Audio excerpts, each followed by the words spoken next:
Hi, I'm John with the Madeira Chamber of Commerce, and you've probably driven down or walked down Miami Avenue a couple times and noticed Gilsons Engraving and Elegant Gifts. And today I'm here to bring you a story about a gentleman that's come overseas, started his family here, and brought his passion and love for engraving, created a business, and ended up here in Madeira.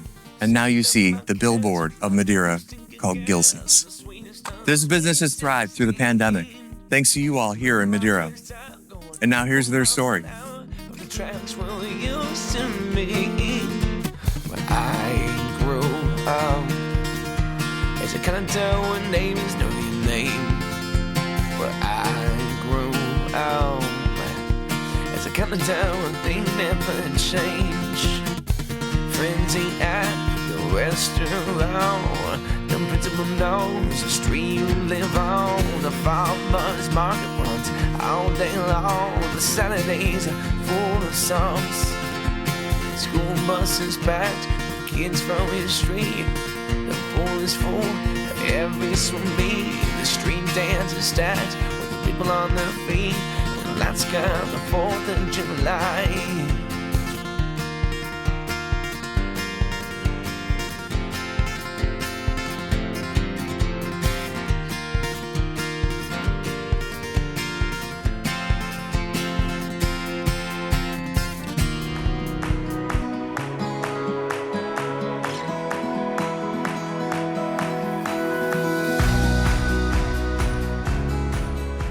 We're going to tell our Madeira Small Business Stories Part 2. As I come into the store and sit down with both of them, I sit with Tony and Susan Gilson. And here is our couple sitting right in front of us. How are you guys today? Doing well so far.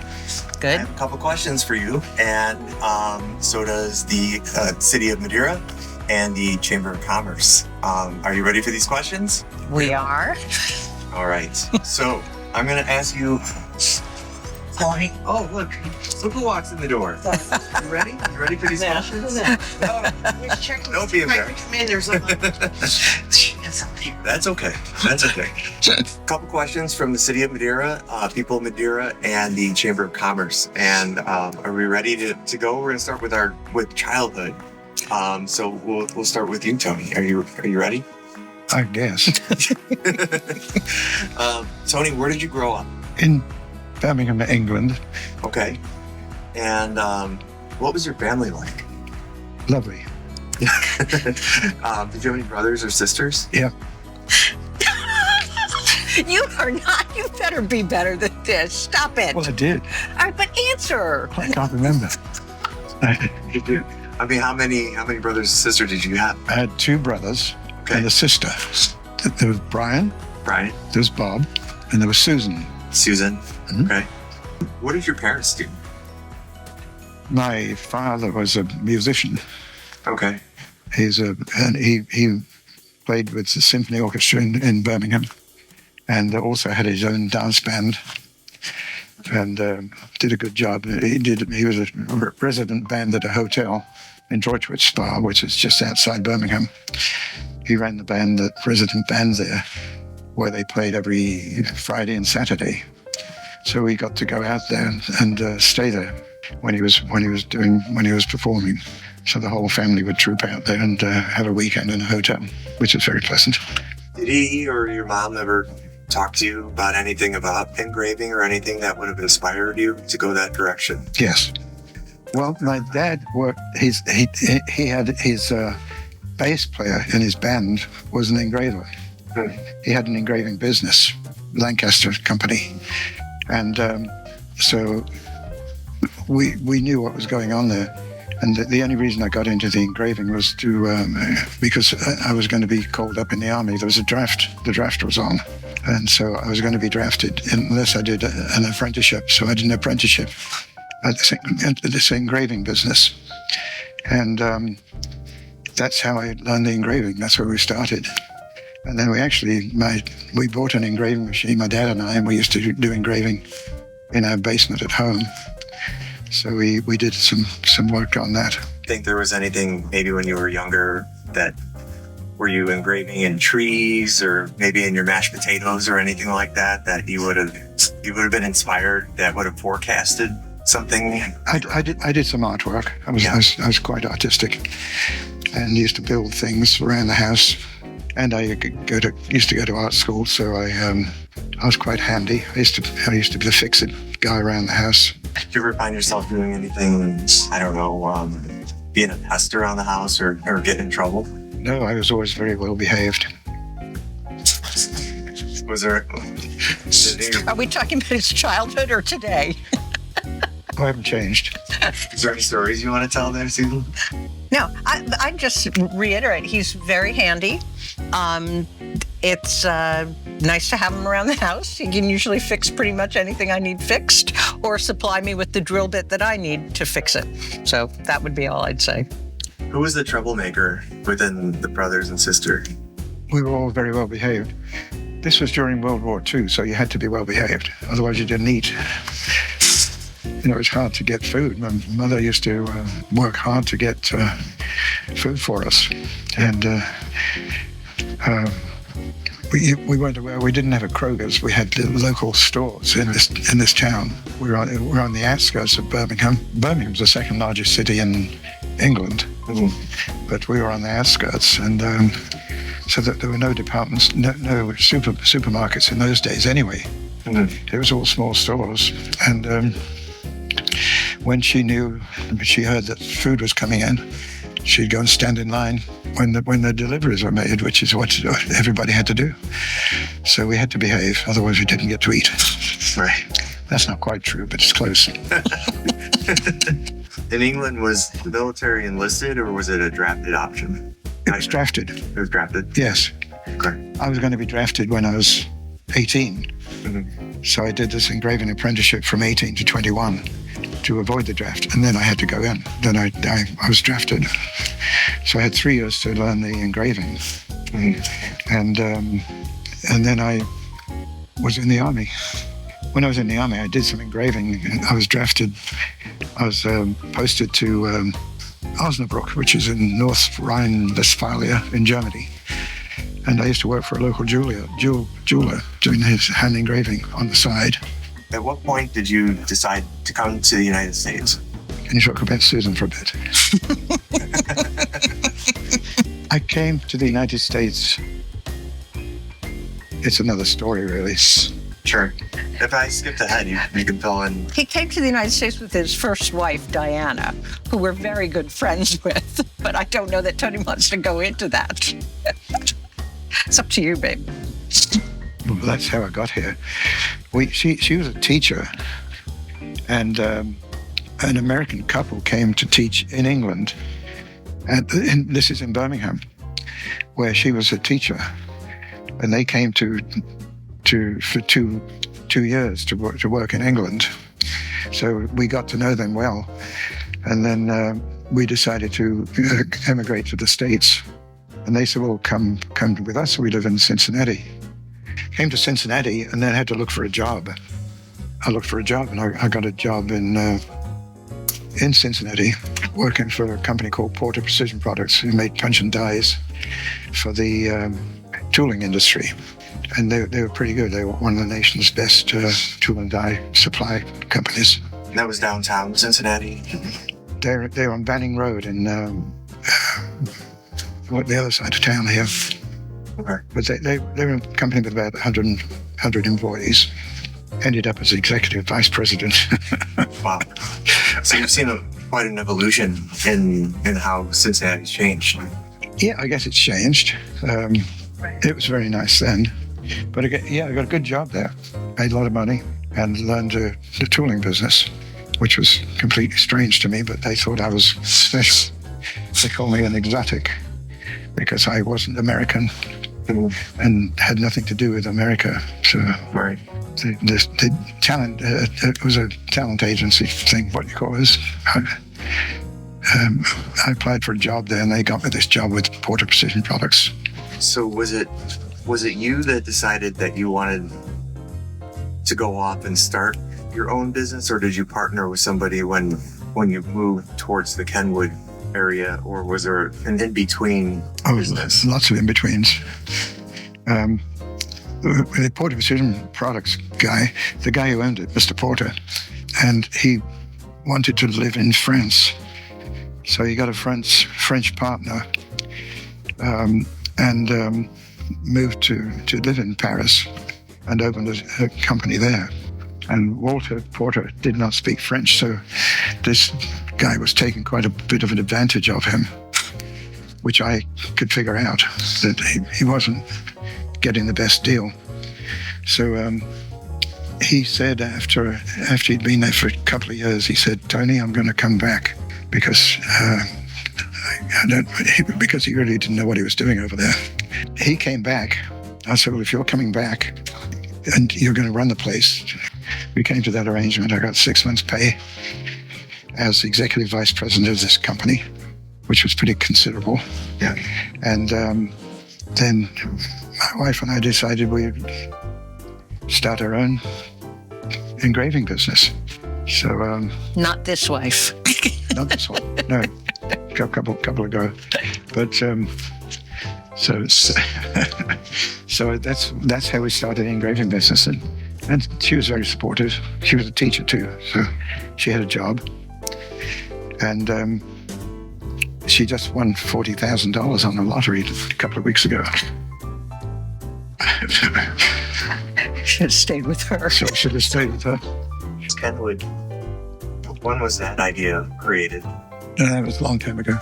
So when I first started, I started at 325 Walnut Street, which was in the Dixie Terminal building.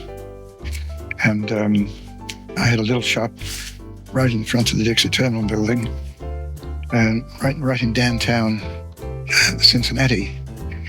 And used to get quite a bit of work from local jewelers companies in Cincinnati. And that kind of was a good boost to get the thing started, because my initial money to start the place was not that much. It kept us going for the first 6 months. And then I started to make some money on my own business. That was a good time, because I was with the presidents of Shillito's and Bogues and Newstead Loring Andrews. We all were the Central Business District Committee, and they got me on it because I was exotic, I guess. And we had monthly meetings, which I was privileged to be in, because these are all the guys running a business in Cincinnati. We did that on Walnut Street for a while, and then I had the opportunity to move out of there. So we owned a place in the Western Hotel lobby, which was more retail oriented, because with lots of traffic. So that was good. And that's when we really started this kind of business that we have now, with the gifts and engravable gifts and top quality merchandise. So I was there for a while, and then the opportunity came. We thought to move out to the suburbs as well. So the second place here, the marketplace in Montgomery. Yeah, the marketplace in Montgomery was just opening up. So you were running 2 stores. Yeah, so they came to me with an offer to take a space there. So we had two stores then. Mm. And that was okay until we had the opportunity to open a place in Florida. So then I had 3 stores. What part in Florida? Broward County, Plantation Mall. It was a new mall down there. And what happened, actually, somebody there, a neighbor of ours, we had moved, my wife and I moved out to Montgomery area to a house. One of the neighbors was a developer who was developing a place in Florida at this Broward Mall. He was developing the Broward Mall. So he got us in there. And so we built a store in the mall. It was called the Pewter Place. They're all called the Pewter Place to start with. Pewter Place Engravery, because pewter was a fashionable material then, and easily available, accessible, and not too expensive. But it worked well. Eventually, decided that having 3 places was too many. So I managed to sell it. Then the downtown here was, I think we closed that to concentrate on the marketplace in Montgomery. and that's how we really ended up here, because it was You had the strip center in Kenwood somewhere that then became Kenwood Town Center, and we had the store at Tower Place when Tower Place first opened up. yeah, I've been around a bit. Yeah. So then Susan found me. You're jumping ahead. All right, next question. Not to change the subject, but I have this question thrown in here. I want to hear about the golf game that's on the wall. Oh, 2 holes in one? The 2 holes in 1 mug. 2 holes in one in one mug. Yeah, that was pretty good. And that was the extent of my golf game, really. And I played golf. I was a member at Clovernock Country Club here, which was beneficial because there was a lot of business in the golf industry. And as a member there, I was able to do business with Kenwood Country Club, Camargo Club, and all the golf clubs around Cincinnati, and the Greater Cincinnati Golf League, and which is now the Greater Cincinnati Golf Association, who buy a lot of awards from us. So that helped business. So Gilsons does a lot of business with golf clubs in the area. And Tony was able to get 2 holes in 1 month. Yeah. That's pretty unbelievable. And I was the runner-up in the club championship at Clovernock because I lost in the final because I played so badly. That's an unbelievable achievement. Congratulations. Thank you. It's believable. That's believable. How did you find your position at the store? I married into it. I was a salesperson. I'm going to take this back. I was a salesperson for Steve Pewter and Silver when Tony and I met. And I continued to be a salesperson. I was a traveling salesperson. We had 2 little kids, and we both thought, I don't want to travel anymore, because I would leave on a Monday, come back on Thursday. And Tony, we had full-time help, but Tony was on his own. So it just made sense for me to no longer travel. And the industry I was in was compressing, because retail stores were combining. There was McAlpin's, Lazarus, trying to think of all the other ones, but Federated got rid of Lazarus. It became Macy's. The buying offices changed. So I was kind of out of a job, and this worked out perfectly for us. So that's how I Found a job. Yeah, found a job. It said, please hire me. And then what was your original position, title? I've never had a position. I do whatever needs to be done. Sure. So I think we had. We are a corporation. So yeah. She's basically the president now. But we were on the cutting edge of the internet. And when we first started, we have a little bit of a blended family, but I call them my own. We have 2 big boys, Matt and Bob. Bob had some friends that wanted to make a website, and they came to us and said, could we, what do you want to do? And Tony said, well, we have this crystal line, Swarovski, that we sell a lot of. Let's focus on Swarovski crystal. And this is at the very beginning. We had the domain SwarovskiCrystal.com. We had a really big business in this because it was highly collectible. And that was really what I was doing.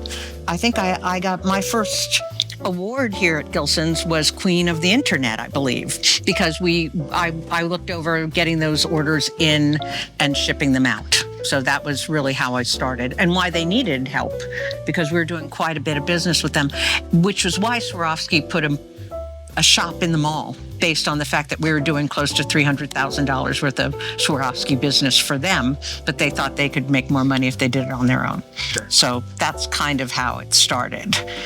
So you don't have to get too much into details here, but just like people want to know about, I guess you could say, Just the way you're stumbling over the question has me concerned. royal family, and anything that you hear in the news about anybody that's politics or anything like that. Are there any funny first moments when you first met that kind of sparked things off between you two, that you knew it was going to be a little bit more than business relationship? You can answer that one. Want to? Of course,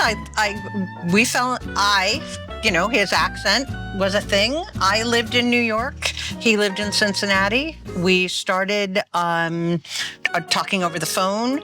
I worked for this company, Kirk Steve Pewter, and I was the New York metropolitan rep, but I also had key accounts across the country. And Lazarus was remodeling at Kenwood Town Center, and they were doing a whole pewter thing for some reason. And that this was 32 years ago. I mean, this is a long time ago. And Tony was one of my key accounts. So that kind of started it, and it just kind of kindled from there. And then Lennox China had a position open in Cincinnati, and I kind of said, I don't know if you really like me, but I'm moving to Cincinnati because I kind of like you. And then it was, and he did like me. So it worked out just fine. I had a nice apartment in One Lidle Place. Yeah. Overlooking the river. That's what really got me. It was a nice apartment, and it was the Roebling Suspension Bridge. Yeah. And I said to all my friends, I got a view of the Brooklyn Bridge from my apartment. So that was nice. Do you remember your first date? Do you remember when you first had dinner? I remember a lot of things, but the first thing that I think was maybe one of the most fun first things, and this was, we really weren't, I flew in for this. Okay, so this was when Ray Charles was at the Kenwood Town Center for the grand opening. And because it was a black tie event, and it was a invitation only kind of thing, and he was going to entertain in the food court area. And Tony said, do you want to go to this with me? And so I said, yes. And that's what I think that kind of could have been our first date, maybe. I don't remember. Take credit for it. It was good. It was good. Did we eat? No. Did we pay for it? No. So it's a great first date. You got away cheap. Yeah. But when we lived downtown, we used to go to, and both of us have this memory thing. What was the restaurant that was underneath the Masonette? Or what was that, where they had all the peanuts? The Normandy. The Normandy. That's where we used to hang out a lot, because we could walk over there from his place. I've got a royal family story to tell you. Sure. Do you want it now? Yes. Before I left England. Does this involve another wife that's not me? I don't know. Yeah. Before I left England, the company I worked for. No, it doesn't. I've got to remember this one now. Anyway, they wanted to keep me there to replace. I was in the pecking order of management, because one older gentleman used to call on the palace when the Queen would select her gifts for her next trip, and to show the work that we did at our company. Which company was that? Anyway, we were manufacturing silver company in London, and it'll come to me in a bit.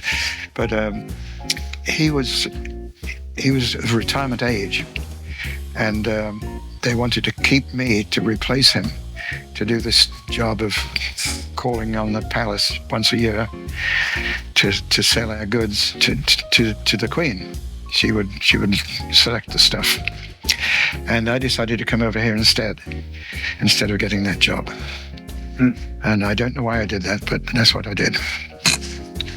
But it was an opportunity to present merchandise to the palace. Wakely and Wheeler was a silver company, and it was a big silver manufacturer in London. But that's as close as I came to meeting the Queen. While we're on all these deep moments, let's talk about a tough moment you remember working together on that you made it through, and celebrate together and think about today. So challenging times, building this building, making the decision to get out of the mall. That was tough, but the rent there was ridiculous. And it was Tony's idea that we should get a building and move. And then we decided Madeira based on our customer base, which is Madeira, Indian Hill, Terrace Park, Hyde Park.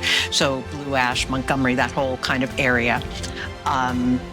So that was a big challenge coming here. 2007, we opened the building. 2008, the economy hit the tanks. That was a challenge. The pandemic was a big challenge. Luckily, we had a pretty good internet system set up. We had a good website. We had customers that would phone in orders, and we were able to, even though we were deemed essential because we do some engraving for GE, and they do electric panels that we would do the engraving on, and they were essential, so we were essential. So it was kind of funny. I'd have to go to FedEx and pick things up, but I'd always have to bring my little letter with me saying I was an essential, because I was always afraid I was going to get pulled over by the police or something. But the pandemic, we got through it. I mean, PPP loans, of course, helped to get us through it, but we had a pretty strong customer base, and people that would order online, and people that would do pickups at the door. We have such a good core of people working for us. Even though they weren't here, I could get engravers to come in to help when we needed, maybe once or twice a week, to catch up on orders. And we work less hours. Absolutely. I think we had the same attitude adjustment that everybody else did. Life is, precious. And when you ask about hardship, Tony and I don't focus on the hardships. We focus on the positive. I get that more from him because I can go negative. But we look ahead, not behind. And we make it work. And we tell people we can work together because we don't do a lot of things together. But what we do well together is when I'm in over my head, I can get him to help me get out. And when he doesn't want to do something, he has me do it. So it's kind of, which is, not engraving, obviously, because I'm not an engraver. I can't do that, but I can do the other stuff that needs to be done. So, was the healthcare system a big focus during that time, during the pandemic? Sending out orders to them? Were people creating a lot of orders to send to doctors, nurses? No. That was probably the biggest quiet time. It was strange what got it through. We would have customers that would order 20 julep cups. My daughter always wanted julep cups, so I'm going to do the julep cups. And that was a Madeira gal that sent them to. So I think it was really just people saying, who do I want to help out? Yeah. And it was really local community. Customers that we've been doing business forever that decided they needed a gold locket for their granddaughter. And, they weren't huge, big orders, but they were big enough to keep us going. And plug for First Financial Bank. They were very, very helpful. It was a scary time because within the course of a week, we had to figure out how to not pay our mortgage anymore, what to do with the employees. It was a scary time. I would not want to go back, but I don't remember it that well anymore because I don't have a good memory, but you move forward. You just keep moving forward. So on that note, what's your proudest moment in the last, say, 5 years? I'm pretty proud of this interview, actually. I think we did a damn good job. I had a proud moment in the last 5 years. I don't know. There are too many proud moments to pick just one. I think I think it's all proud. I'm happy with all of it. Damn. Jeez. Yeah, luckily I can't remember stuff. I think, no, all right. In seriousness, if I can regain my composure. Geez, but I can't so forget it. We have fantastic employees or partners who've helped us through all these times. Yeah. And a couple of moves, some of them. Where's one of my location moves? So it's been having reliable employees is wonderful. I mean, you don't see that in many companies. So that they run the place, and I pretend to show up once in a while.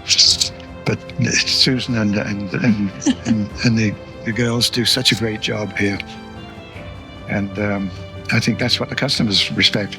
What are the keys to success for 50 years? Staying alive through it all. not giving up. Yeah, not giving up. That's what I mean. Yeah. And I think one of the phrases that he'll hit me with when I'm like a little anxious about things, his best thing is, who said it's going to be easy? Who told you life was easy? So you just keep doing it. And I too have to say, we are supported. You know, you've got us on this interview, but we are supported by an incredible team that have been here for years and years and years. We have Dee Engraving, Laura, that runs the store. I have Alina, who helps me. We've got our son Henry here. So we've got a great crew. Loyal part-timers who call this their retirement job and make me way jealous of what it would be like to ever retire and do a job that you can come in and have fun and go home. So we have a lot of support, and Tony's always had good employees. Anything else, Tony? If you call it success, looking forward to more success. You know, always looking forward to the next opportunity, and at the same time keeping up with the opportunities that you have had to keep them rolling, which is what we do with this retail business. All right, last question. This might be a tough one, but I want you to be honest. What do you see in the next 10 to 15 years for Gilsons? It has to get on without me. And maybe me. I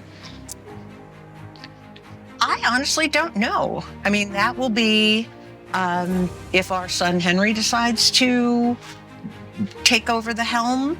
It could be anything. I mean, we're set up. We have the retail store.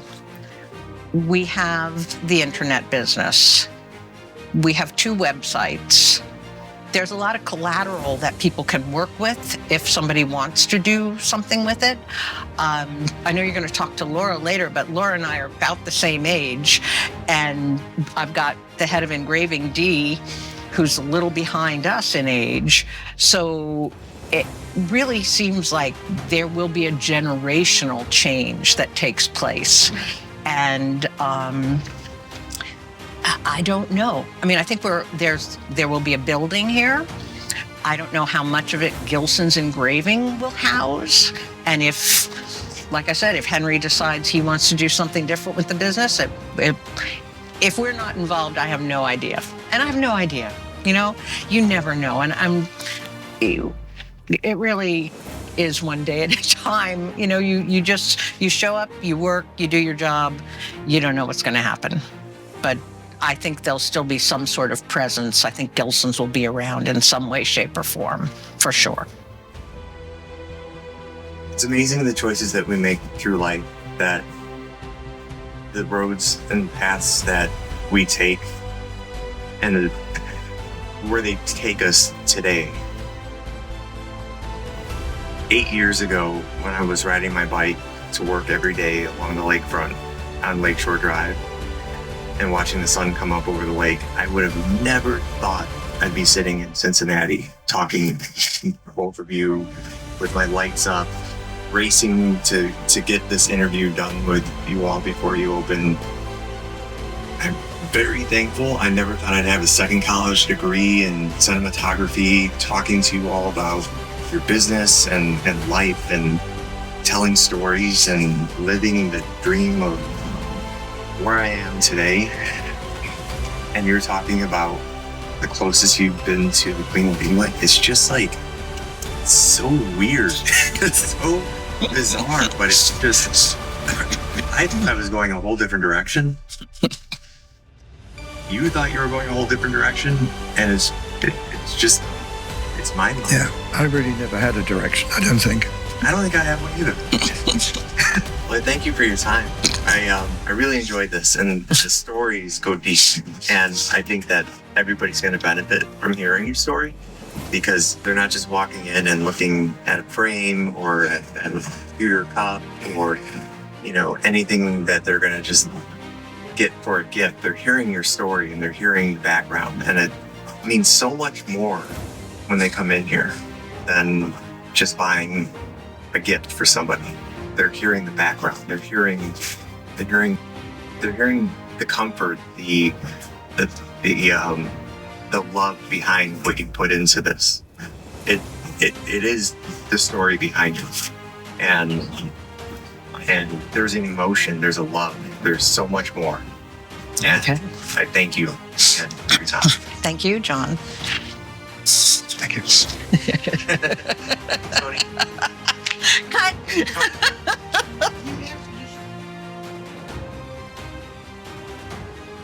My name is Laura Garling. I'm from Cincinnati. I was born and raised here. I grew up in Amberley Village and went to Nativity to grade school, and then moved to Kenwood and went to St. Vincent Ferrer in Kenwood, and then went to Indian Hill High School, then on to UC, and I got a retail degree, and then got my bachelor's degree at Xavier University. And I was a buyer at McAlpin's all through high school, and in college I worked at McAlpin's, and then they moved me up the ladder at McAlpin's, and then I ended up working downtown for 2 years, and then moved out to the Cherry Grove store, and then on to I opened Eastgate, and then I stayed with Dillard's for 1 year, and then I was approached by Mr. Gilson, Tony Gilson, with his lovely English accent. Said, would you like to work at my store? And I said, you know, I've had enough of retail. I said, I've worked for McAlpin's for 25 years. I don't know. Please just come and talk to me. I said, okay. So I talked to Mr. Gilson a couple times. Then he brought his son, Robert, to meet me, Robert was working in the store at the time. And then I met Susan Gilson. She wasn't working here at the time. And so the whole family interviewed me. They said, we've never had somebody on your level that had been a buyer to come and run our store. So, you know, I said, well, I'm leaving a big department store, the big, company. And he said, but, you know, we can offer you a lot and we'll let you do whatever. So, you know, I came to Gilsons, and I was used to buying corporately, and I bought lingerie for 15 years. I was in the men's department when I was in college, and then lingerie for 15. And then with Dillard's, I had almost the entire floor at Eastgate McAlpin's. And he said to me, well, you just get used to buying gifts. And I said, but I've never bought a gift. I've never bought anything like this, the merchandise that you carry at the store. I didn't even know what pewter was. And so he said, no, we'll teach you. And so he did. And he came to me and said, here's a row of catalogs, and these are the people we deal with. And that was my first day at work. And I said, okay. And so I started setting up relationships with all the sales reps. And that's how, and here I am 25 years later. I've had 2 jobs my whole life. My kids go, Mom, you've only worked 2 places your whole life? Yep, that's I guess I'm old fashioned in that way. So, you know, I love retail. So So you started at the Montgomery store or at the Kenwood store? At the Kenwood store. Oh, you mean at Gilson's? Mm-hmm. I started at Kenwood. The mall was, and I was used to his store because I worked at the Kenwood McAlpin store. So I had seen his store, the pewter place, when I was in high school. Mm-hmm. Never been in it because I didn't really know what pewter was. and it was next to Hershey's in the mall, in the plaza. And so then when he talked to me, I was like, oh yeah, I think I remember your store. It was right next to the CVS store in the old shopping center. And then we moved to a brand new store down toward Nordstrom's. And so I helped with that move. And then, you know, the wood that we have in the store now, we brought that with it and just, you know, followed through in the regular tradition of the Gilson store. But we changed the name to Gilson's about 20 years ago, because we realized the people that shop in the store didn't really know what pewter was. It had changed from the brushed look, the very colonial look, to shinies, because most of our customers like sterling, although the price is prohibitive now, but they would like sterling pieces. So if we got bright pewter, it looked like sterling, and then, you know, so anyway, we, you know, started the store toward Nordstrom's, and we changed the name to Gilsons because we encompass a lot more than pewter. We carry Waterford, we carry Bulova clocks, we carry Reed and Barton, Lennox, all different things that the big department stores carry too, but we, you know, specialize in a lot of other lines that no one else around here carries. Sure. So how long have you been with Gilsons? This is my 34th year with Gilsons. 34th year. Yeah. That's crazy. And they've been around for... They've been around since 74, so about 16 years before I started.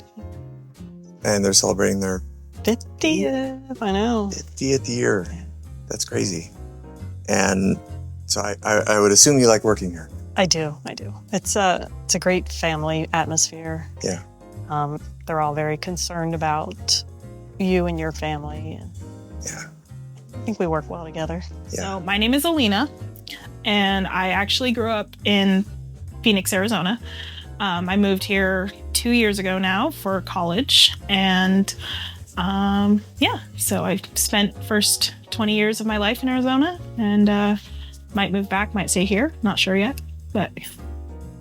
How did you find Gilsons of all places? So I live actually right up the street, and when I first moved here, I was bored and I wanted a job. So I kind of went walking around, and my mom had mentioned she was shopping up and down, and she was like, hey, there's a sign out there, you know, why not just go look, go see if that's something, you know, you can do. And I had previously sworn that I would never do retail again because I had worked in grocery stores before, but came in and just off the street from the sign, and they were so excited to have me, and I said, you know, I can work whenever, I can work any days, and brought me in. So I started off in retail, and then moved my way into our corporate department. Okay. So you were like gift shop versus anywhere else. Yeah, so I was like, this is good, it's small, you know, it's a family-run business, that'll be nice, it's a nice change of pace. So it seemed like something I could do, and initially it was just something to fill my time while I was in school, but it's actually turned into a lot more full-time job and that I'm very invested in. So, yeah. So 2 years ago, this was before or after the pandemic? This was after the pandemic. So my family had just kind of gotten tired of living in Arizona, and as we joke, there's a lot of Californians coming in, so right. And I had been interested in mortuary school. So as I do, I just researched the best schools in the country and found one in Cincinnati, the Cincinnati School of Mortuary Science, and decided, yeah, I'll go there because it's the best. I'm from Louisville technically, and I moved up to Northern Kentucky for college that I just graduated this semester actually. Okay. But I've been up here for 5 or 7 years. I've kind of lost track at this point. Yeah. I went to school, well, if you want the whole story, mostly art in general, but I graduated with a degree in 3D and VFX with minors in art history and studio art. So how did you land with Gilsons? I was looking for a job because I quit FedEx because they did not handle COVID well, and they were just an awful place to work. Yeah. Great workout, but that's it. And I just kind of looked up, like I wanted a vaguely artist job, and they popped up and they hired me. Yes. They ended up being really great, and I love it here. Dude, good. The bottom, right? Well, it's just back then I was brought in to do the bulk projects, the stuff that just required putting something in and taking something back out. Right. I could do that. I was a hand that could do things, but at the same time, I wasn't like actually working here. I started, I want to say 2013. So if this throws a curveball and we don't have to go out of order, tell me about the challenges during the pandemic that you came by, because obviously you're more of a people-facing person, and you have been your whole career. And there was not a lot of people to face during that time. I don't understand the work from home thing. My kids work from home. Both of them have corporate jobs and they work from home. I said that was not me. It was really hard during COVID.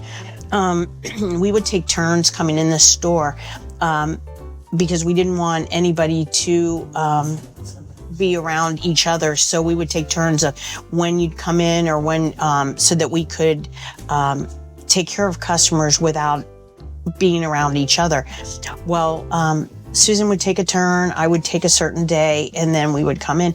So I went through all my files. I keep files of customers, of something special they like, and I got everyone's phone number. And I sat probably 2 or 3 days on my cell phone and called customers and just said, I just want to let you know, Gilson's still around, just wanted to check in. And we have a lot of elderly customers and they were so nice. They wanted to hear my voice.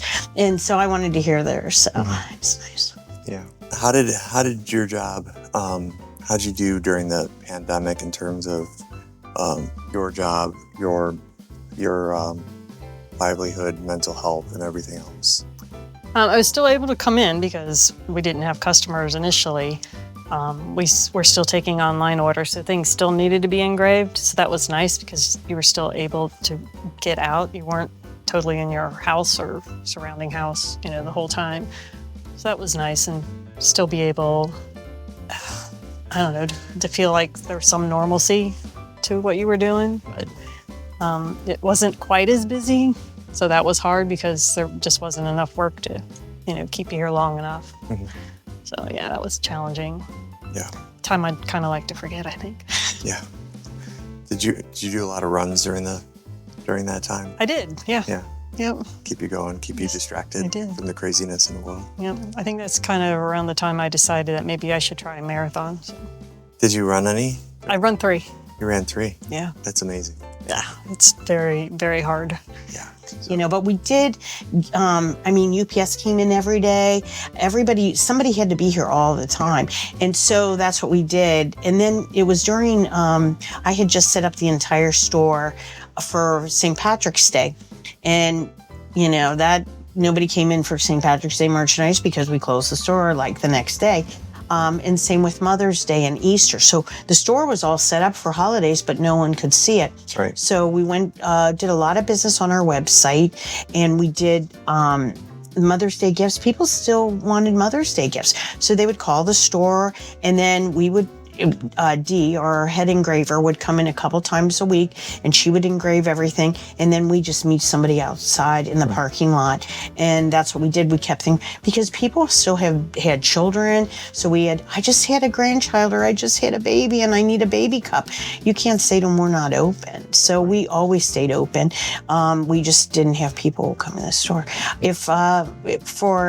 If I had known, we used to carry candy and some food items here for a while. Didn't sell, but if I had food items, we would have been able to stay open because I would have been considered a food place. Right. So next time, maybe I should carry chips and candy, and we won't have to close. It was a tough time, but we were only closed about a month.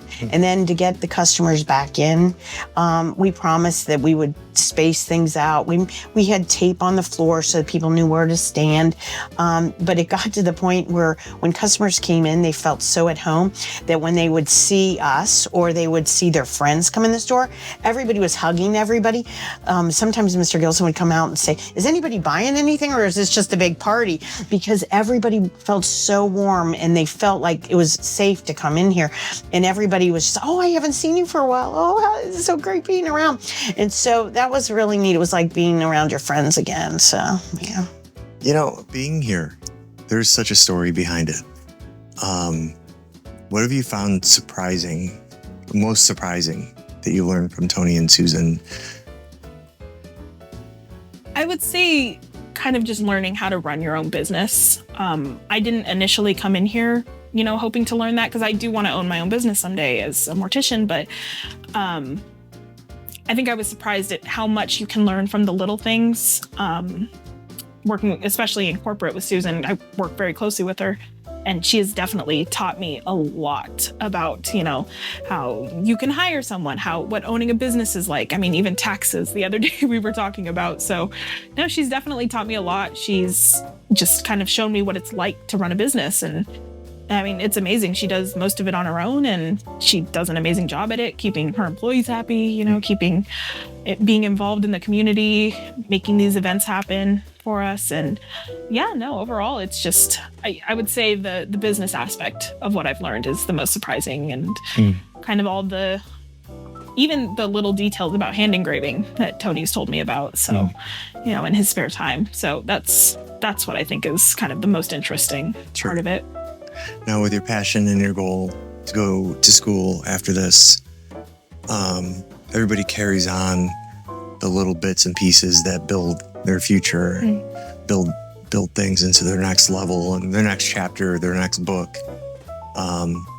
Obviously, retail and corporate engraving stores and things like that may not lead into mortuary. Yeah. But what people skills do you think you've attained here? I've learned how to, not work with difficult customers, but I've learned how to adapt to certain situations that are kind of unexpected curveballs. We improv. Yeah. It's especially with us being so small, because in our corporate world, as we call it, Susan and I are kind of a two-man team as far as the processing part goes. So it's just us two figuring out how to make everything work. And sometimes we get these crazy projects and we kind of just have to figure out how we can work with it and what to do. So I don't know if that'll help me to the same level that it helps me here, but it's definitely a skill I've learned, and kind of just how to roll with the punches. Definitely. It's and Susan's helped a lot with that as well. She's definitely been like, well, you gotta move on, get over it, and figure out the next step. Yeah. So yeah, it's been great. Moving here in 2017 as an outsider, as a Chicagoan, I don't seeing just the sign out in front of the store, I don't really think that it would take much for Gilsons to get business back into the store after the pandemic. Just a sign. And I think the most heart-wrenching thing recently in this town was the loss of Mr. Flanagan. And just the sign that you had put out for that was, I mean, Gilsons is pretty much a heart of Madeira. And people know, Gilsons from seeing just the sign itself, and then knowing to come back in and seeing that. The sign, for me, to walk by with my dog and my child, I mean, that brings me into the store. I'm sure it brings quite a few people just to see that you're open, to walk in and know that you're here. So just the little things. You don't even have to put much on there, a word or two, just to see that you're open. But well, Tony's really big on that. He'll say, Laura, what about this sign? Or let's say something about our vets, or so-and-so just, somebody that's big in Madeira turned a certain age. Hey, why don't we put happy 80th to somebody or something like that? And I don't live in Madeira, and I feel like I know so many people in Madeira, and everybody goes past going, who was that person you had the sign for? Or he'd say, say thank you to whatever was going on in Madeira, or thank you to our firemen, thank you to this. And so we'll put little signs up like that. But Madeira is the kind of place, I lived in Montgomery for 30 years, and I loved Montgomery. But But Madeira is a completely different place because it only has the major strip through Miami that, like, I'll be walking down, people will honk, "Hey, Laura, how you doing?"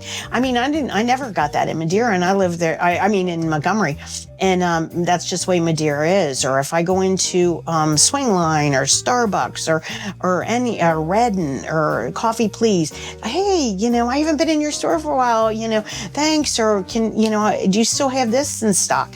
I mean, everybody feels at home to come up to people and say that. And so it's just a completely different.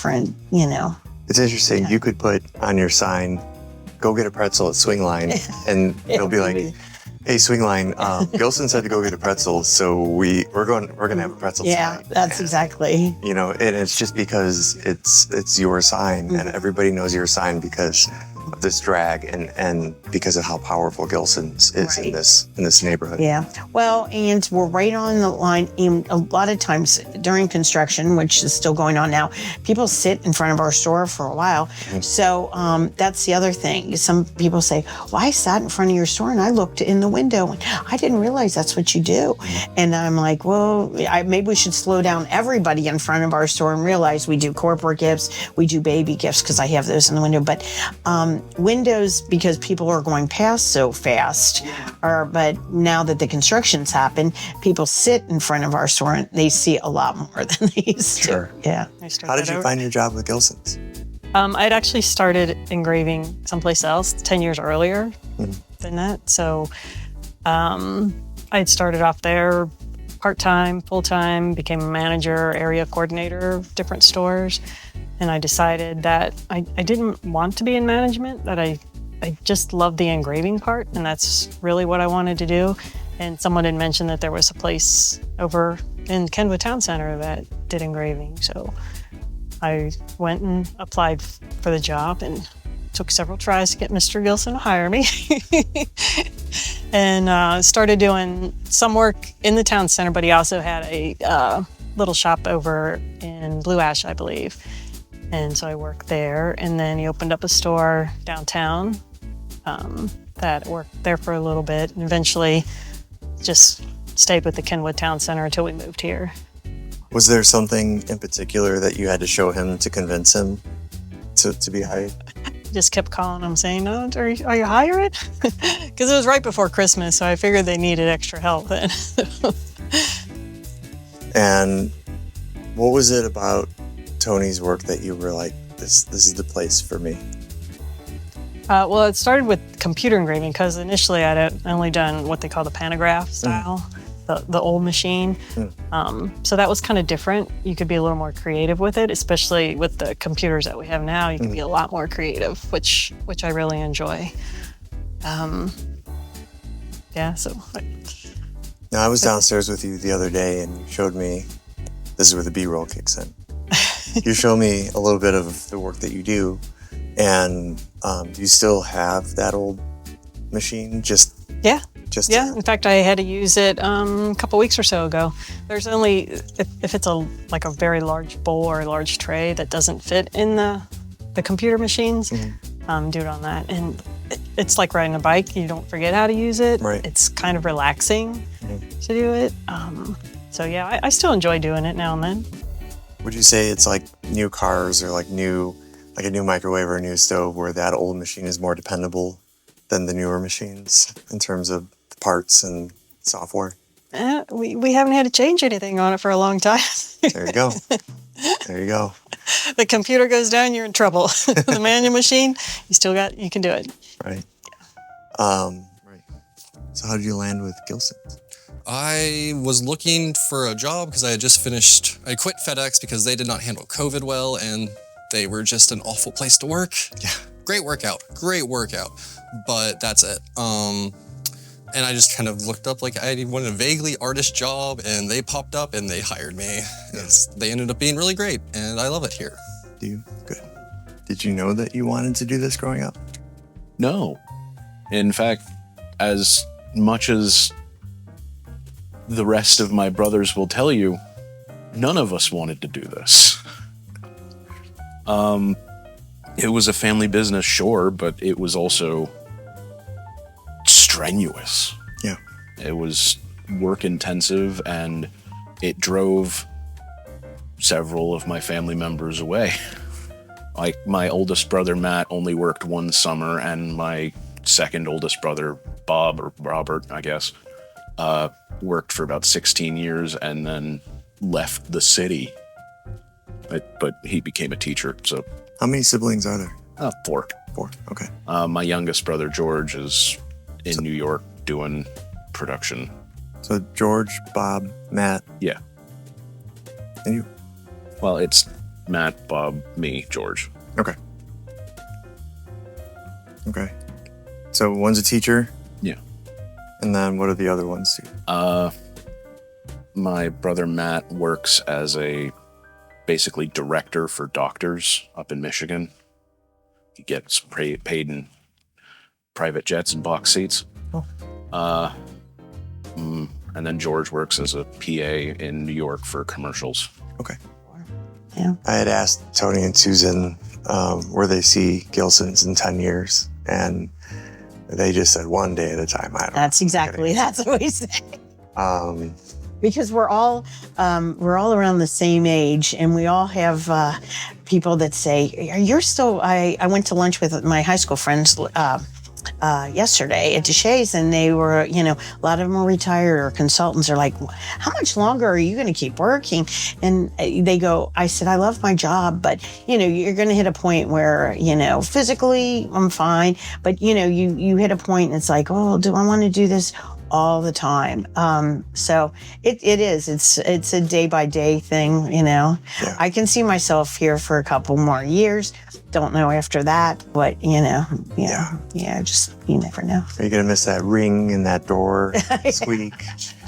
Well, I put bells on it when we first moved here because I said, Tony, this is really hard because I can't hear when people come in. So we put the bells on the door. So yeah, that bell, it's almost like the Pavlovian theory. As soon as that bell, I jump up from my desk, and that would be a hard thing to enjoy. And Luis, the mailman, Yeah. coming in every morning. I would miss him. Yeah. He's my mailman too. He's such a great guy. And he's such a nice guy, and he's like, Laura, how's your day going? You don't get to see your mailman, and He tries to walk my dog every day. He comes over. He's a wonderful man. Mm-hmm. I already asked Susan and Tony where they see themselves in 10 years, and they both kind of just laughed and shrugged their shoulders. And they're like, one day at a time. But in 10 years, where do you see yourself? It'd be nice to still be here. I think business keeps growing. Mm-hmm. I think I'd like to see more orders come in where people maybe put more what they feel in their heart as their engraving. Not a whole lot, just a simple engraving. I think that's really special. There's been a couple times where someone has had like a signature of a favorite aunt or maybe a parent that they want engraved on something for the future. And I think that's really cool. I really try and see if I can help with that, or something for longevity, not just something, oh, here's a gift with your name on it. Something a little more personal. Okay. And then last question. That's one of the things I've tried to do being here is try to get Susan to kind of just let the burden come to me a little bit and just let her take a break and kind of just, hey, if you want to take the day, take the day. I've got it handled. I've, learned it. I've learned a lot in these past, I'd say I've been doing corporate fully for about a year. Mm-hmm. So I've learned, just like I said, how to manage everything. But no, definitely I try to get even the both of them to kind of chill out, for lack of a better term, on just like, this is handled. I've got everything good. Everything's okay. Just kind of working and almost taking care of each other, I'd say, is what we do. If I'm, having a tough time finishing everything and managing all of my work, Susan steps in, helps out, and vice versa. So yeah, it's pretty great. Nice. But no, I think I'm locked in. Yeah. I think this is what I'm doing. Yeah. One way or another. I mean, come 10 years from now, where do you see yourself? I mean, on the moon. I'm probably still going to be here. I might have transitioned from running the laser to just kind of being Overwatch, like doing bookkeeping, answering emails, Running the whole place. Yeah. Yeah, I can see how one day they will have to retire. One day. I'd like to fill it with some people who are my age, but yeah, I'd love to run it. Most recent order you can think of off the top of your head that is the most emotional order that you've looked at the client or the customer and said, this is something different, something that has caused you to almost break down. I have a lot of them because everything we do is special for the person. We do, I hate to say it, a lot of people that have passed away. We had a customer who lost a baby and we had just been with her. And then her mom shops here.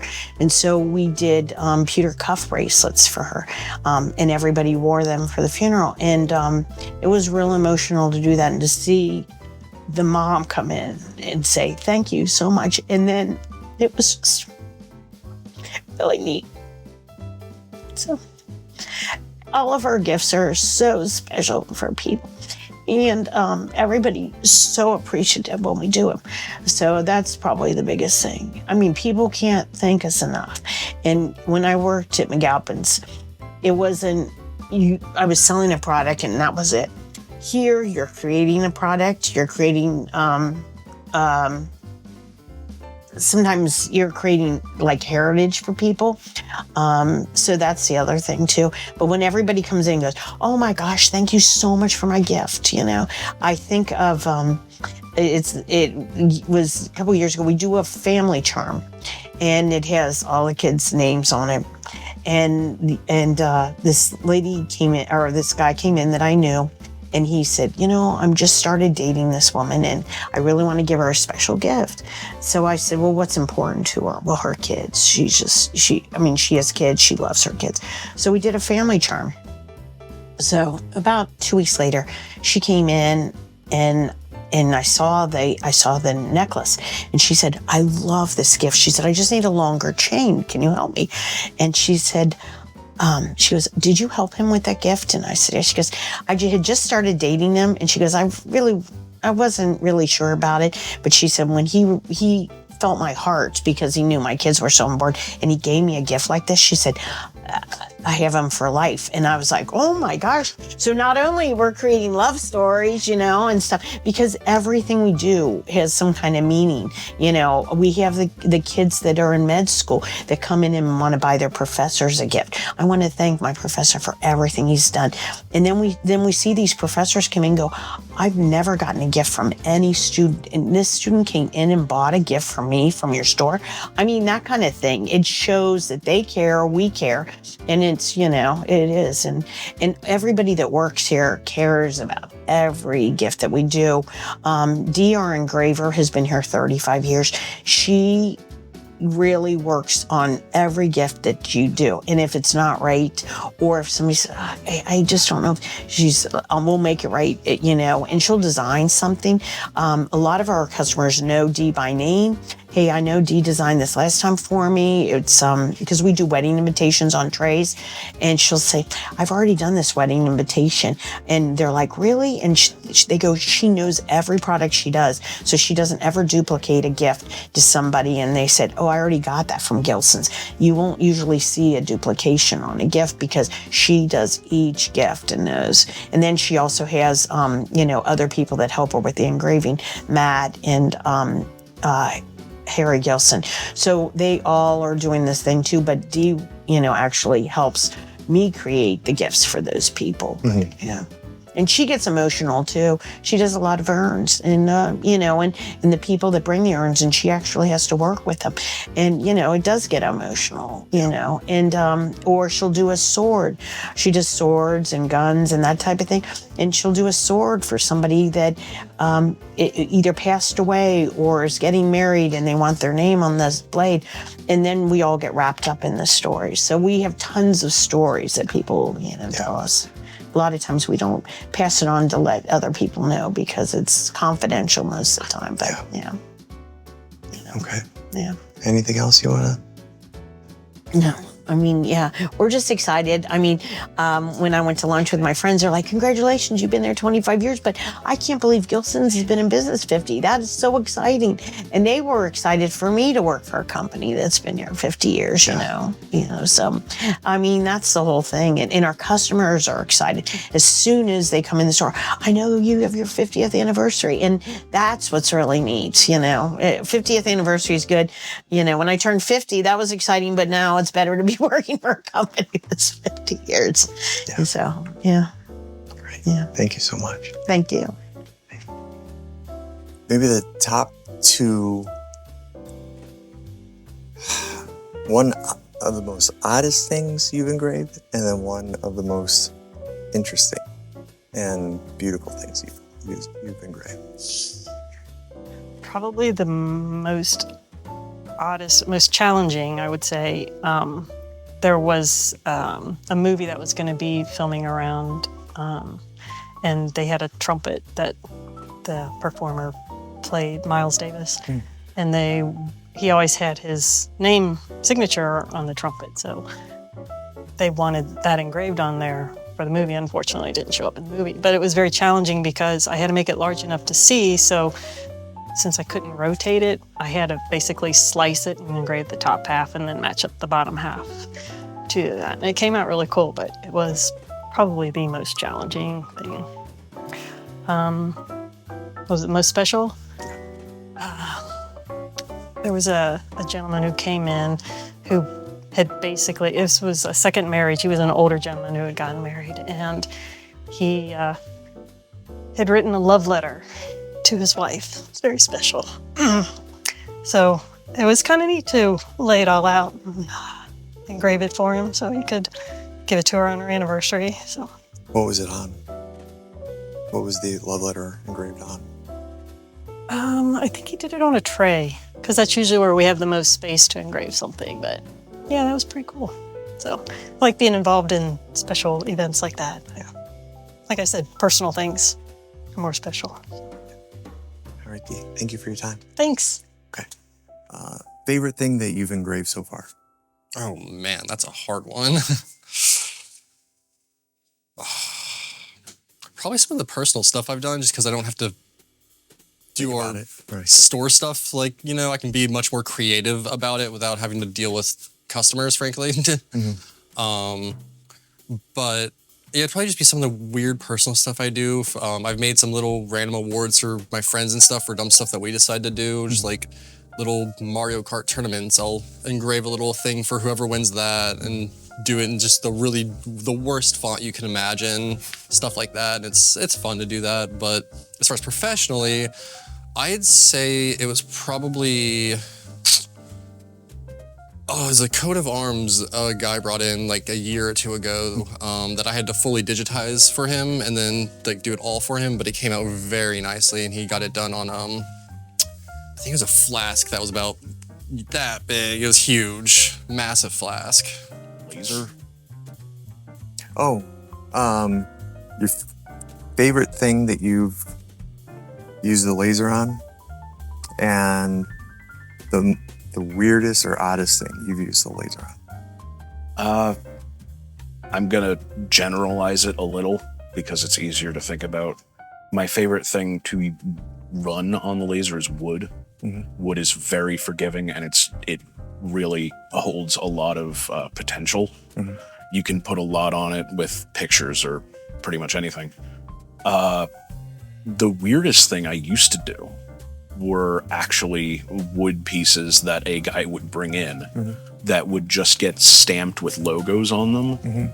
And what he was doing was he was giving them to his son to basically use as like printing stamps. But his son was also like 8.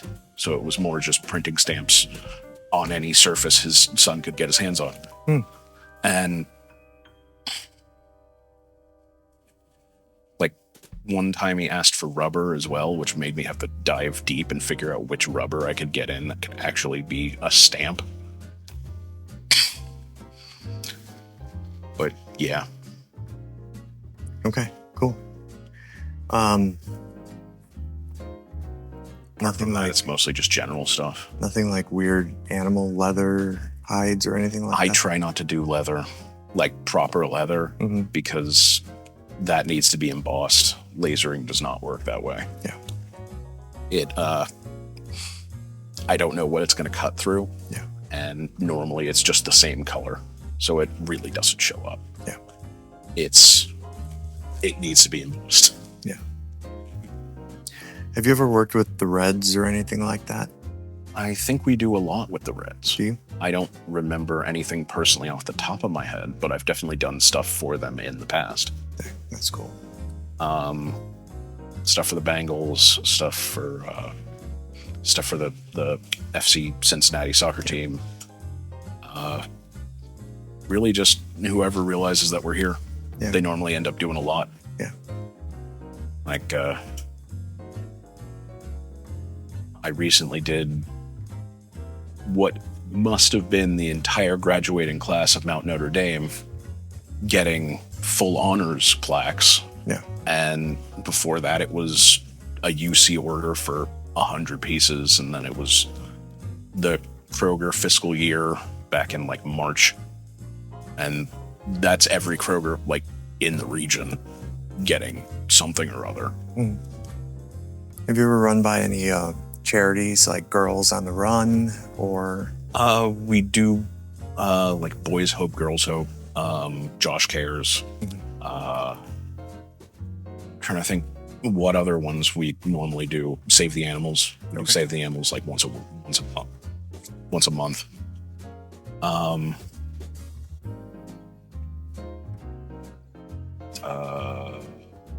The Children's Home. I don't remember what they're called now. Okay. I think it's like Best Point. Yeah. Okay. Yeah, we do a lot of charities. Awesome. And sometimes we even give it to them for free. Okay. All right, cool. Well, thank you for your time. Yeah. All right, man. I'm trying to think of anything else you'd want to talk about while you're here. Is there any special, you say you talk about going out to dinners and stuff like that. Have you gone out to dinners with Tony and Susan? And is there any like particular places that you like to go out to dinners with them? Oh yeah, we've gone to a couple different places. One time we went to we've gone to the movie. I've actually we went to a movie to see. I can't even remember what the movie was, but it was made in England. And so Tony's like, I want you to see it, Laura. I want you to see it. So, and then my husband and I went to dinner beforehand.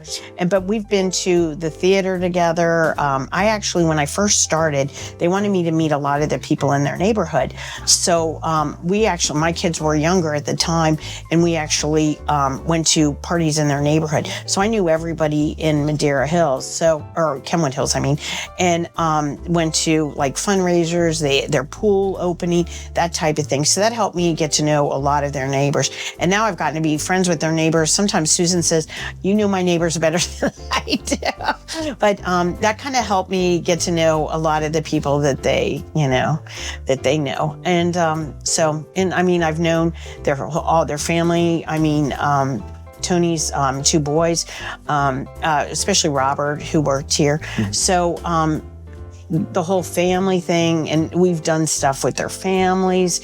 Our kids are around the same age, so a lot of times we'll encompass the kids. George got a job in Madeira. We all went there for when he was working there, so we've done that type of thing too. So I'm always looking for new restaurants to send Tony and Susan for Christmas, for a Christmas gift. So if anybody has any ideas, they like Indian food a lot. So and my husband always says we need to to get Tony fish and chips because he loves fish and chips.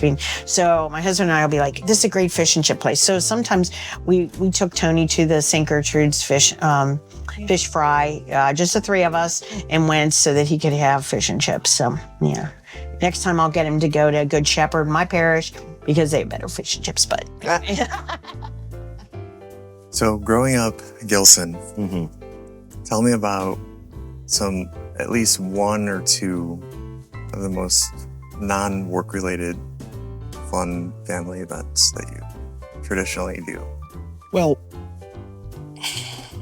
I mean, like apart from vacations, like something in the city? Even or? vacation. Okay. Yeah. Or I know that there's a lot of dinners. Yeah.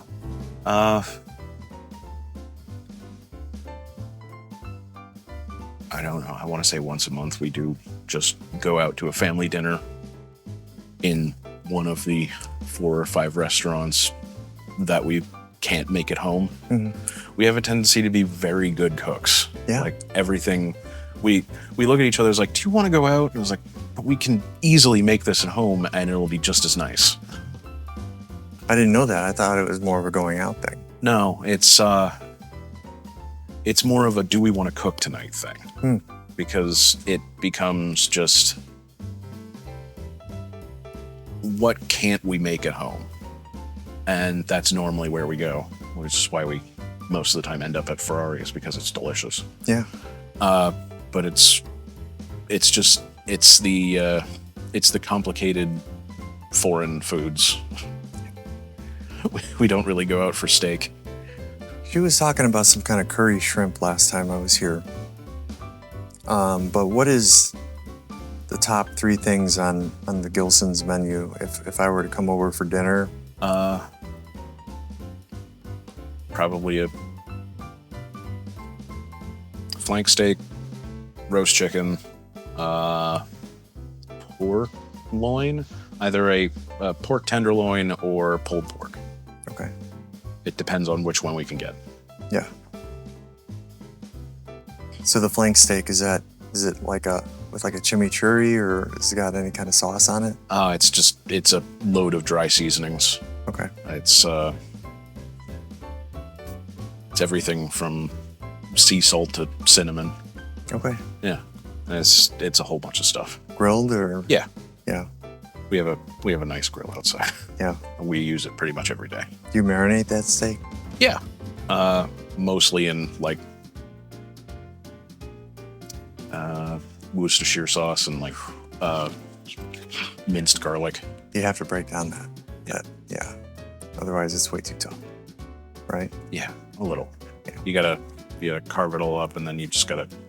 There's a Gordon Ramsay trick that I learned that if you just fork all your meat, it gets it right. There you go. Hey, do you go to Kroger or Redden's for that? For the big cuts, we normally go to Kroger. Mm-hmm. But for like fillets, Yeah. sometimes Redden is better. Yeah. I won't tell Sean about the big cuts because Sean will be like, come on. They're freaking pricey. Yeah. What is your favorite time of year in Madeira? Spring, because then I get to see the flowers that Tony usually will plant new bulbs.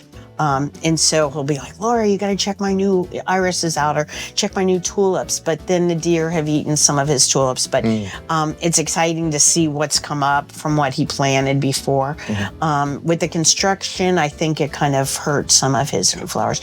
But then I go home and then I get frustrated that my tulips didn't come up as great as his did. So. But it is the prettiest because everybody's flower boxes in Madeira look gorgeous. And, and then I get to see Tony's new blooming flowers. Yeah. I think I'm going to ask maybe 2 more questions. Biggest change you've seen in Madeira biggest positive change in Madeira that you've seen over the last couple of years? More restaurants helped a lot to get people to stay in Madeira. Swingline was really a big asset. Redden, something being in the train depot. So the restaurant part is a big thing for us. So people can go to lunch after they shop in the store. We've had new stores open up. There's been, like on Laurel, there's 2 stores. That would be great if there's more stores so that people can walk all around.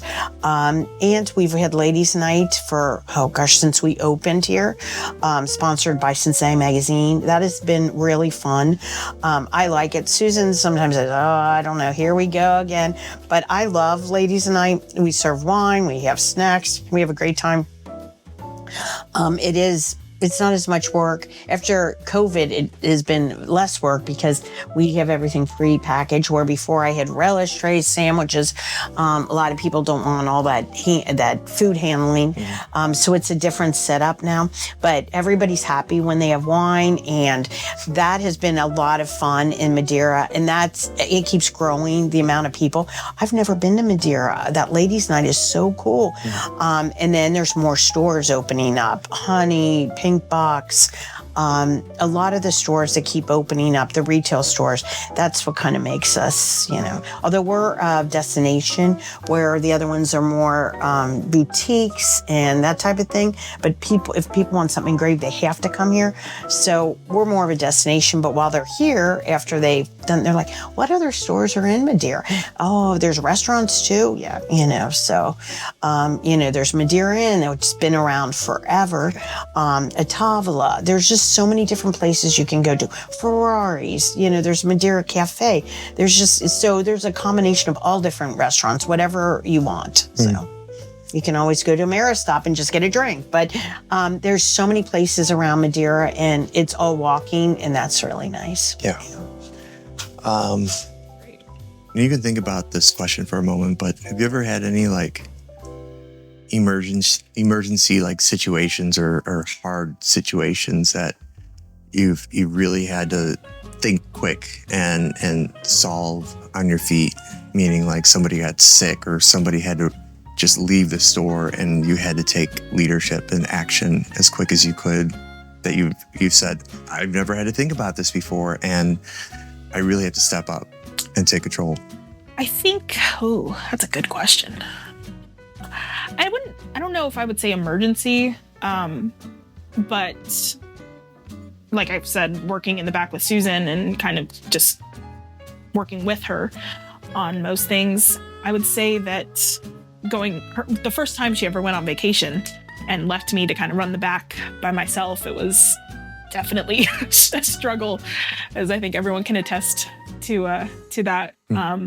Kind of just, Susan gets a lot more emails than I do, so just that alone. And then, kind of having to solve my own problems, where normally I'd go to Susan and say, hey, what do I do? And I had to figure it out for myself. So I'd say that was definitely one. Just having to, if Susan wasn't here a certain day and, she's got orders, up the back, and I've got to handle them. I've got to make sure they move forward. I've got to make sure everything goes like that and make sure deadlines are met. Items get ordered on time and they arrive on time. Because we do work very quickly, I'd say for the most part. So yeah, just making sure timing's done correctly and everything works out like that. But I don't know about emergencies. We don't typically have too many of those, thankfully. Yeah. So, but yeah. I see their passion and their love for their company and their business, but I've also heard her laugh out loud. I've seen her smile quite a few times since I've come and gone. Can you explain one or both of their sense of humors? Ooh. Tony's definitely dry. He's got that dry English humor. That's the English humor. And that's definitely great. Love that. Susan's always hard to pin down. Mm-hmm. Tried to figure it out too. And I gosh, I don't know. She kind of just laughs at herself sometimes. But I mean, in the best way possible. So I don't know. Oh, I wish I knew. Yeah. Wish I could. Say in the wintertime, that when you walk in, you see the Christmas decorations, or in the summer when you walk in on a warm day and you open the door, that when the sun is coming up, that inspires you, or even like on a bad day. Yeah. Something like that. I mean, Gilsons is truly an amazing place. I mean, just kind of the things that we're able to get done with such a small team. It's truly amazing. I mean, we have Laura, and she works with our retail customers, and she is just the friendliest person you will ever meet. And, Susan's incredibly hardworking. We have Dee in engraving, and she just makes virtually anything happen. She's a great help. But everyone that I work with is pretty great, and they were so welcoming when I moved here, and just so willing to say, hey, try this new place. Hey, did you go to this place? Oh, hey, there's a new event going on.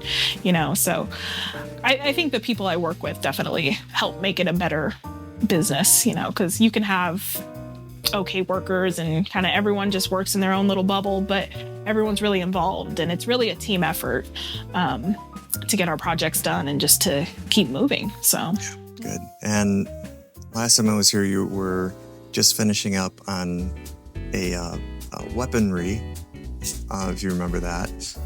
Maybe. It was a big piece of weapon that they used during medieval times. Oh, when we were engraving a sword? Yes. Yeah. Tell me the story behind that. It's just some people just bring in swords that they want engraved, honestly. It's not uncommon. It's not like, we don't get it often, but we do get swords and axes in here every once in a while. That is just one of the things we do. So that's not uncommon to get us. Yeah, I think most of the time it's like for Marines, I believe, when they graduate Marines, who I think they're the ones that get like the sabers, and often they want to get stuff engraved on that. And I believe also the other one would be like axes. We get a decent amount of axes, and I generally am under the impression it's for like firefighter situation kind of thing. And then we also get guns, and is what it is. Interesting. Any favorite times of year that you like working the most here? Oof. I mean, summer's pretty nice because it's slow, which is always nice. But probably just the autumn time in general, just because this area is so beautiful during the autumn.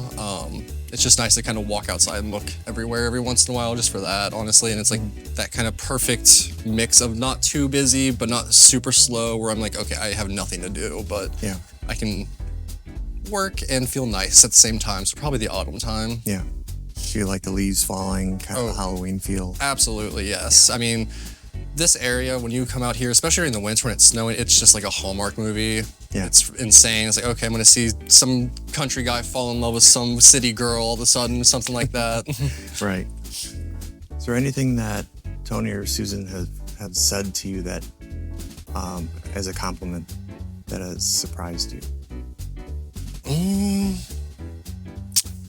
Not really. They're pretty consistent with compliments and such. If I'm doing something well or taking the initiative to learn, like I've been really getting into glass engraving lately, and bottles, and challenging myself to learn what I previously didn't want to because I was just too busy with school. But they acknowledge me taking that initiative, and I appreciate that. It makes me feel good. It's like, okay, yeah, I'll stay here.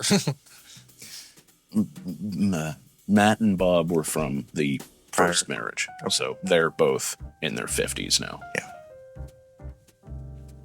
And Robert was still in town, so he was kind of a pseudo babysitter sometimes, and it was always nice to have him around. Mm-hmm. But Matt was already in Detroit. So were they all Cincinnati grown? Yeah. Matt and Bob went to Seven Hills. I went to Walnut Hills. George went to Madeira. We're all here. I think Matt and Bob were born in England, though. Okay. I think they flew over and started living here at like age 7. Okay. So you grew up in the Madeira area? Yeah. Yeah. What did you think about growing up around here? To put it bluntly, I'm very glad I went to Walnut Hills for high school. Yeah. Like, it was a culturally diverse experience. Mm-hmm. I'm not saying anything bad about Madeira.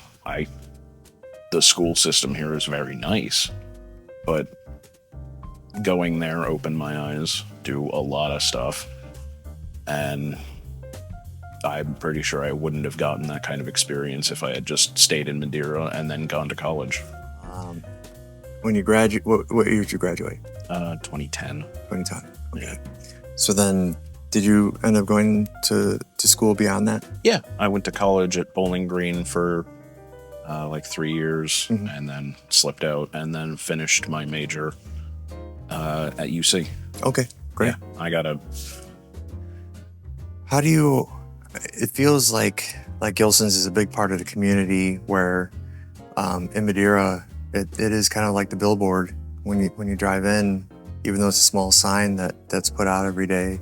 It's something that people recognize is Gilsons because of the building, the sign.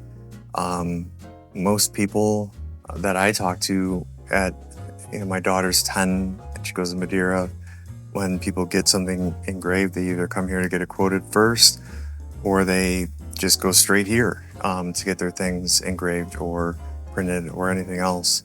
I mean, how do you feel about having that kind of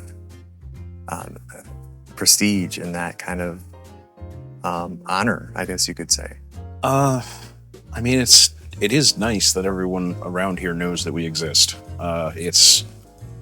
It's nice that I can go anywhere on this strip on Miami and walk into a store and they know who I am, which is weird. Mm-hmm.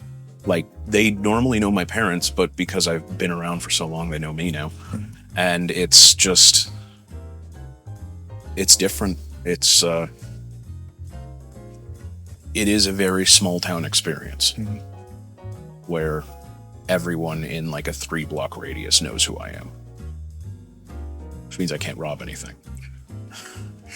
Stores come and go in Madeira all the time, but Gilsons is not going anywhere. No, we're not gonna go anywhere. Which is pretty awesome. Yeah, this store is ours. We're keeping it. Yeah. There is a very recent story I want to say. Yeah. I was getting my blood drawn yesterday, literally yesterday, and I started talking about what I did, and we got onto the topic of my father and him being the hand engraver basically for the East Coast at this point. And the guys at the blood lab actually knew about some of the trophies that he'd done, like the Western Southern Trophy and the Offensive Line Trophy for the NFL. Like, they knew them. Here, let's just. Yeah. Oh, he's not coming in. All right. Oh, he's so just dropping off the mail. So let's start with when you got your blood drawn. Yeah. The guys knew. The guys knew about the trophies that my father had done. They knew about the Western Southern trophies, the big rookwood pottery ones with the bases made of sterling silver. And they knew about the offensive line trophy, that big statue thing with the Mount Rushmore of football heads on it. Mm-hmm. And they were flabbergasted that A, they were done in town, but B, they were done by someone they had met, essentially. Because,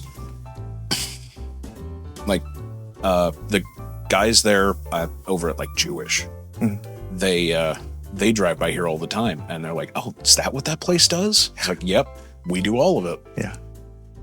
Everything from bricks to chocolate. Yeah. I've never done bricks or chocolate.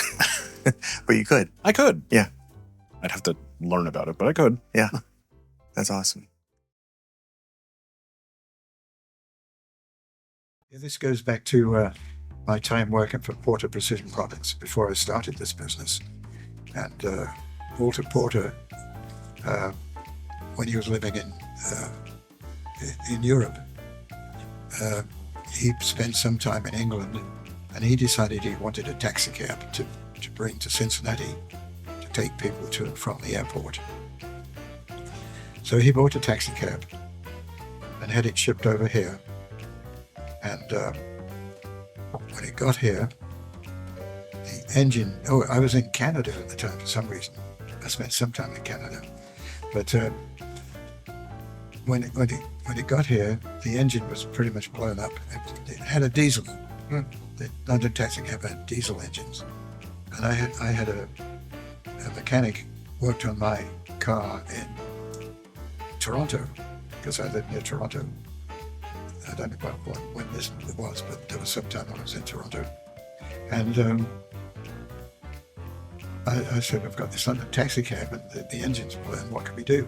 He said, well, it's actually the same size engine as an Austin Healey 3000 gasoline engine. So he put this racing car engine in this London taxi cab and had it rebuilt. And eventually, it took about a year, I think. We brought it down here to show him, and that's when he decided to live in Paris. And he got screwed up somehow. Anyway, I ended up owning this London taxi cab with an Austin Healey engine. So I decided to drive it across the United States, try to sell it somewhere. So I drove all the way across the States with a right-hand drive, and that was fun. That's just Laura's story. All the way to California to say those. Yeah, Route 66 on a London taxi cab. That's awesome. It's a visual. I've got a picture of it in the back there. Yes. That's great.